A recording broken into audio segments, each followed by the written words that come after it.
Interesante respecto al tema económico en el país. El Ejecutivo ha presentado un proyecto de ley al Congreso para reactivar 1.770 obras de infraestructura paralizadas, y es un tema que sin duda genera expectativa en el ámbito económico del país. ¿Cómo está, señor Castro? Muy buenos días, gracias por ese contacto.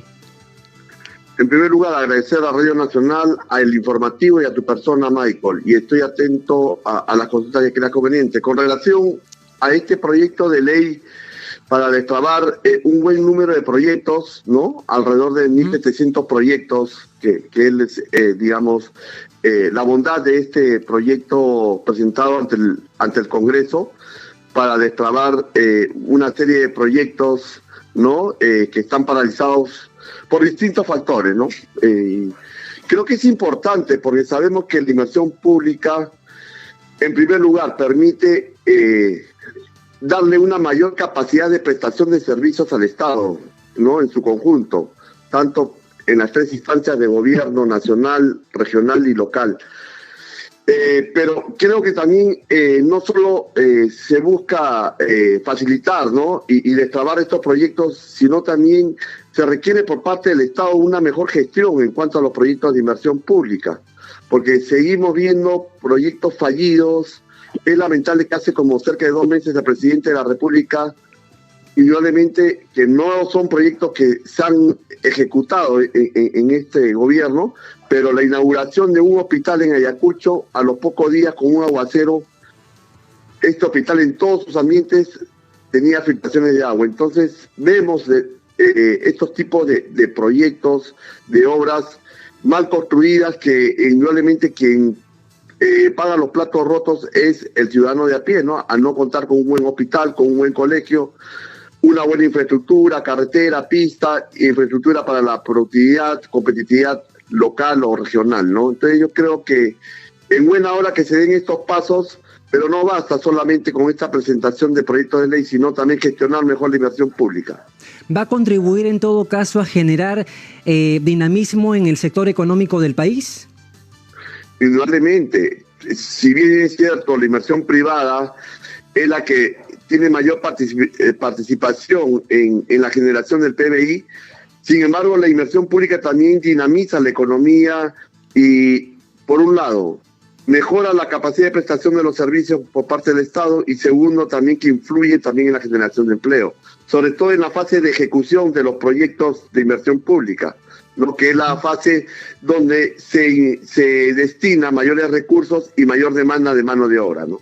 ¿Cuál sería el efecto multiplicador si se trata de destrabar estos 1.770 proyectos u obras públicas?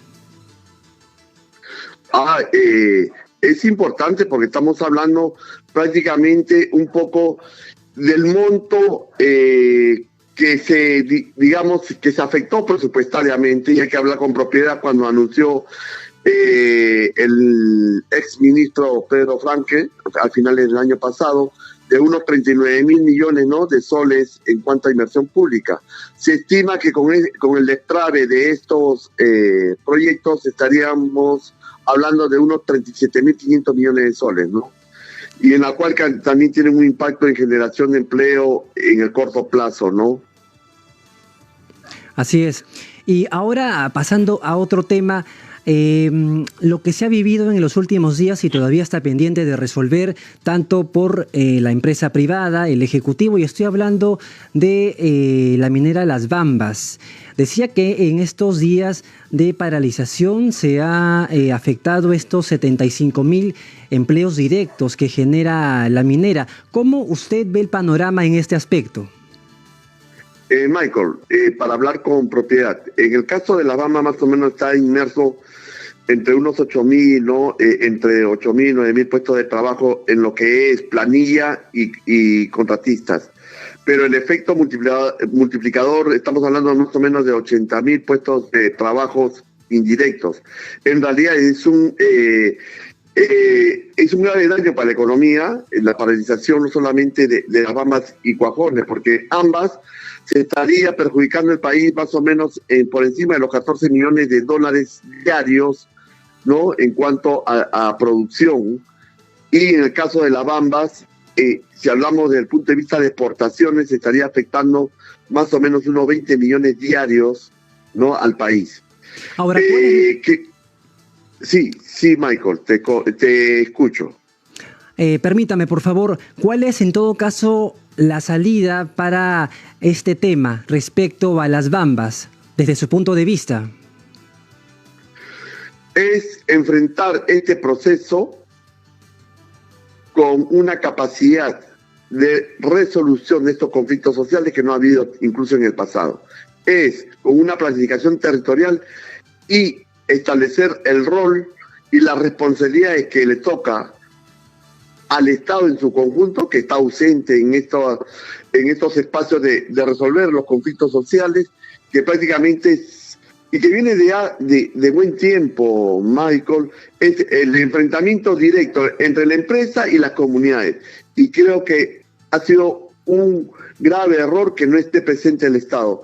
Creo que el Estado tiene que estar presente para justo no solo dar cumplimiento a los compromisos, tanto lo que le toca a la empresa privada, al Estado, y también las comunidades en su rol de vigilancia y control en el cumplimiento de estos compromisos, a fin de que exista un clima de paz, ¿no?, territorial, y en segundo lugar también que se vea ese beneficio, ¿no?, en cuanto a diferentes dimensiones de desarrollo, en lo social, en la generación de empleo, y también cómo compensar incluso otras actividades económicas, ¿no?, que están inmersos en la área de influencia en esta explotación de los recursos, ¿no?, en este caso recursos mineros, y ahí salimos ganando todos como país. Creo que lo más importante es ver una cartera de proyectos en cuanto a responsabilidades por parte del Estado, por parte de la empresa, y las prioridades sociales que me demandan las comunidades en las áreas de influencia. Ahora, señor decano del Colegio de Economistas del Perú, ¿genera más incertidumbre la continuidad de esta relación entre el Ejecutivo y el Legislativo, incertidumbre en el sector de inversionistas? Ahora incluso cuando estamos hablando de que pues se habla ya en los últimos días, en las últimas horas, de una nueva constitución, de un proyecto al respecto. ¿Usted qué opina al respecto? Hemos regresado al discurso que estaba inmerso desde el inicio del actual gobierno. Por un lado, un extremo que si no existe una constituyente, no se va a poder dar las reformas que demanda el país. Y el otro extremo, que hablamos continuamente de una vacancia presidencial. Es lamentable que esta crisis, si bien siendo justos y objetivos, viene ya del año 2016. Estamos hablando de 6 años, Michael, de un enfrentamiento permanente entre el legislativo y el ejecutivo, que se ha convertido ya en una debilidad de gobernabilidad, ¿no?, estructural, y no salimos de ese entrampamiento. Lo que se requiere es una agenda mínima país en que se comprometa el legislativo y el ejecutivo, más otros actores importantes e instituciones tutelares por parte del Estado, y también compromisos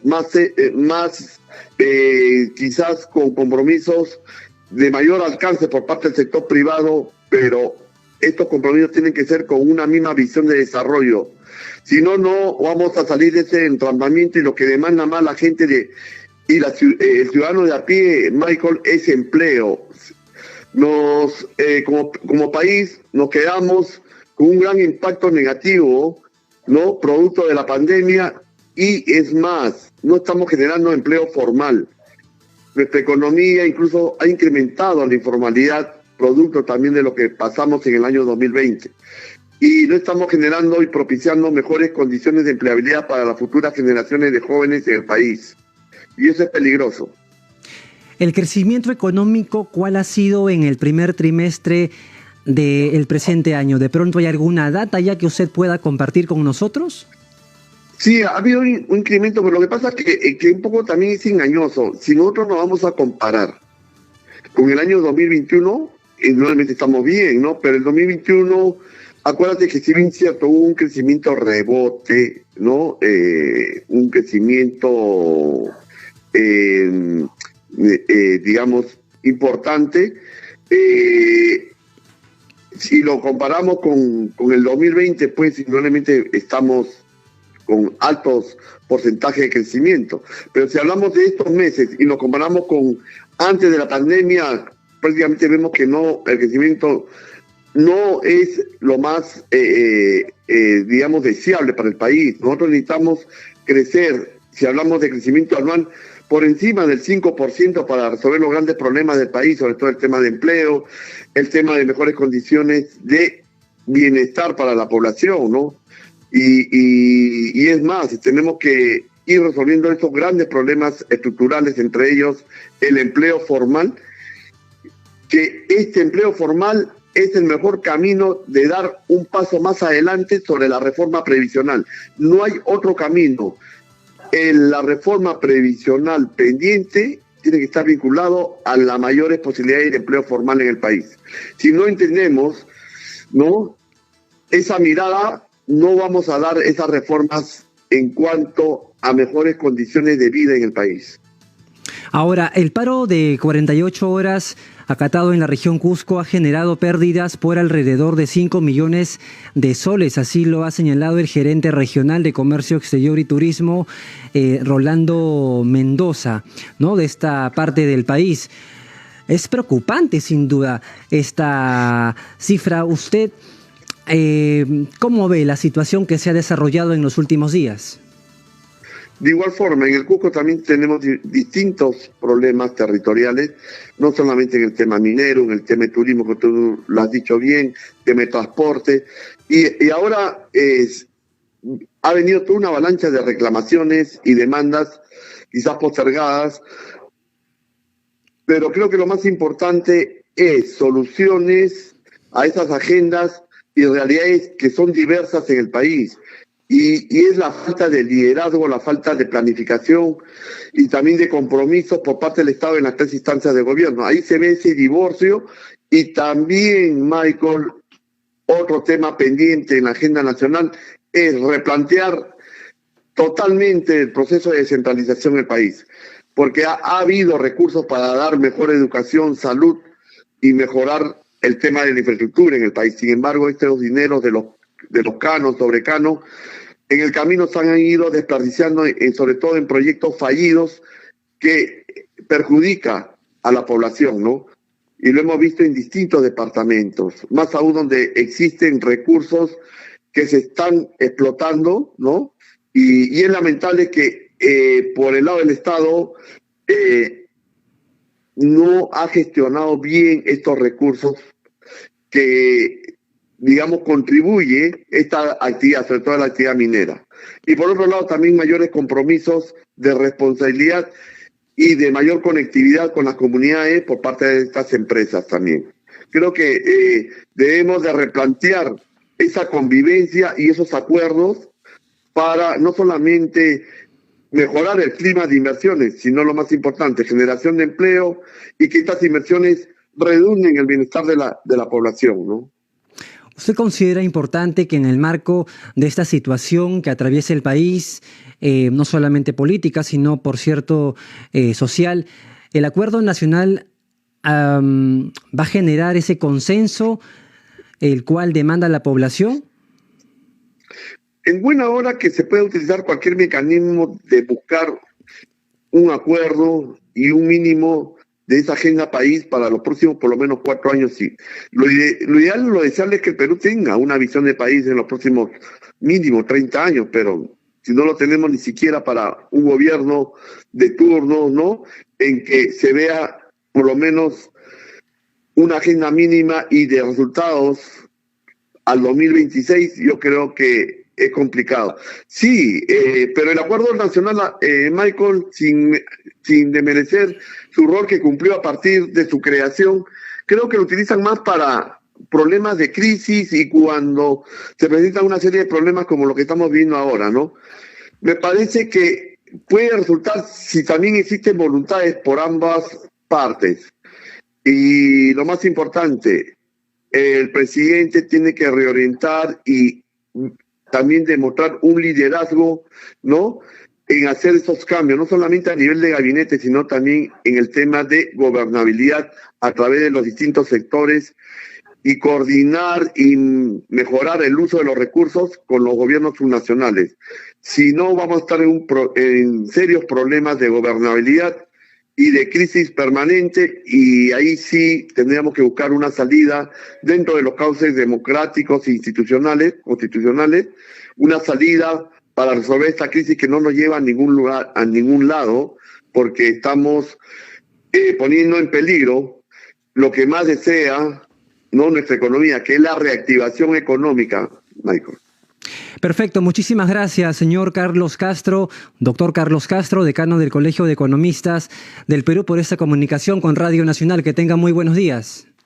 Buenos días, y agradecerle a Radio Nacional, a El Informativo y en especial a tu persona, y cuando crean conveniente estaremos presentes, el Colegio de Economistas de Lima, y quien habla en calidad de decano, de hacer los alcances y lo más importante, mejorar el clima de gobernabilidad, propiciar condiciones de crecimiento económico y lo más importante para el peruano de a pie, la generación de empleo. Gracias por su disposición. Muy buenos días. Buenos días.